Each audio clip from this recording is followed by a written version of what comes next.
कांग्रेस प्रत्याशी तरवर सिंह लोधी का नामांकन फार्म जमा कराने पहुंचे पीसीसी अध्यक्ष जीतू पटवारी मंच से जमकर गरजे, भाजपा से पूछे 5 सवाल। कांग्रेस प्रदेश मीडिया अध्यक्ष मुकेश नायक ने भाजपा प्रत्याशी राहुल सिंह के खून में बताई मिलावट। मंच पर भावुक होकर रोए कांग्रेस प्रत्याशी तरवर सिंह लोधी।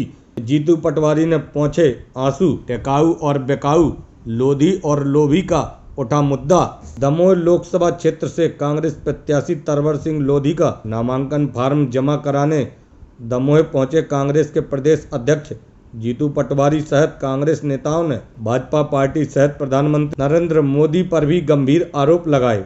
कांग्रेस के प्रदेश मीडिया अध्यक्ष व पूर्व मंत्री मुकेश नायक ने भाजपा प्रत्याशी राहुल सिंह लोधी के खून में मिलावट का उदाहरण देते हुए कहा कि वे 2018 विधानसभा चुनाव में कांग्रेस से विधायक के रूप में चुनकर आए थे, लेकिन चंद पैसों की खातिर बिक गए और भाजपा में पहुंच गए। ऐसे बिकाऊ प्रत्याशी को भाजपा ने टिकट दिया। वहीं पीसीसी अध्यक्ष जीतू पटवारी ने भाजपा और मोदी की गारंटियों पर सवाल उठाए और बोले बीते 10 सालों में देश में विकास न करने के लिए केंद्र की भाजपा सरकार को जिम्मेदार भी ठहराया। इस दौरान उन्होंने मंच से भाजपा से 5 सवाल भी पूछे और जनता से कहा कि जब भी भाजपा उनके पास आए तो वही 5 सवाल उनके समक्ष रखें। इस दौरान टिकाऊ बिकाऊ, लोधी लोभी का मुद्दा भी जमकर गरजा। कांग्रेस नेताओं ने कांग्रेस प्रत्याशी तरवर लोधी को टिकाऊ और लोधी बताया, वहीं भाजपा प्रत्याशी को बिकाऊ और लोभी प्रत्याशी कहा। इस दौरान मंच पर कांग्रेस प्रत्याशी तरवर सिंह लोधी भावुक होकर रो पड़े। पीसीसी चीफ ने उन्हें आंसू पोंछते हुए सहानुभूति दी। जीतू पटवारी के नेतृत्व में कांग्रेस ने सभा के बाद शहर के मुख्य मार्गों से नामांकन रैली निकाली। भारतीय जनता पार्टी से प्रहलाद पटेल जी से आप यहाँ 20 साल से बीजेपी की सरकार है, पिछले 10 साल से आपका सांसद है, ज्यादा से 50 साल से आप ही हो। 10 साल से बीजेपी की देश में सरकार है। दमोह को क्या मिला? दमोह को आपने मैं अखबारों में पढ़ता था, सुनता था, बेला ताल सफाई अभियान हो गया होगा। अरे हो गया होगा। प्रहलाद पटेल जी क्यों नहीं हुआ 10 साल में आपसे? भारतीय जनता पार्टी क्यों नहीं हुआ 10 साल में? पत्रकार बंधु, ये मेरे 5 सवाल है, पूछना उनसे आप। और मैं दमोह की जनता से भी आग्रह करता हूं, आप भी इस बात का विचार करना कि आपके बेटे पलायन क्यों करते हैं, इनको रोजगार क्यों नहीं है? और प्रहलाद पटेल, जयंत मलैया, लाखन सिंह के बेटों को रोजगार क्यों मिल गया? सवाल है या नहीं है?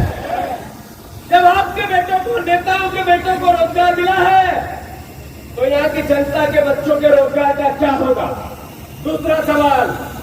तीसरा, किसानों को आपने 2700 रुपए दाम की बात की थी, गेहूं के 3100 धान के बाद दाम की बात की थी, 3000 बहनों को देने की बात की थी। आप चुनाव में गए, आप मंत्री हो सरकार के। सवाल बनता है, बिना दिए वोट क्यों? आपको वोट क्यों देना चाहिए? अभी 3 महीने पहले आपने इस बात के वोट लिए और दिए नहीं, तो फिर वोट मिलना चाहिए क्या उनको? चौथा सवाल, जैसा मैंने कहा, एक है टिकाऊ, एक है बिकाऊ। प्रहलाद पटेल जी, सवाल है मेरा आपसे, एक है टिकाऊ, एक है बिकाऊ,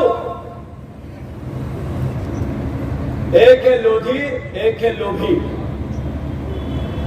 पटेल साहब, आपको बताना पड़ेगा कि आप लोभी को चुनोगे कि लोधी को चुनोगे, आप टिकाऊ को चुनोगे कि बिकाऊ को चुनोगे? सवाल है। और ये सवाल आज पूरे दमोह संसदीय क्षेत्र की जनता भी पूछे। 5वां सवाल, क्या कारण है कि इतने साल तक भारतीय जनता पार्टी यहाँ राज में है, केंद्र में मोदी जी की सरकार है, भाषण भी प्रहलाद पटेल और बीजेपी के लोग अच्छे देते हैं, हमसे अच्छे देते हैं, बातें तो लच्छेदार ऐसी करेंगे कि उनसे बड़ा कोई ज्ञानी नहीं है। पर सवाल यह है कि रेलवे की एक भी सुविधा दमोह संसदीय क्षेत्र को आप क्यों नहीं दिलवा पाए? सही है कि गलत? अरे बोल के बताओ, सही है कि गलत? ये 5 सवाल है पत्रकार बंधु, ये उनसे पूछना कांग्रेस पार्टी ने निर्णय लिया है कि बहनों के साथ बीजेपी न्याय नहीं कर सकती। हम 5 न्याय के सिद्धांत पर, विचार पर एक नया विजन के साथ कांग्रेस पार्टी जनता के बीच में जाना चाहती है।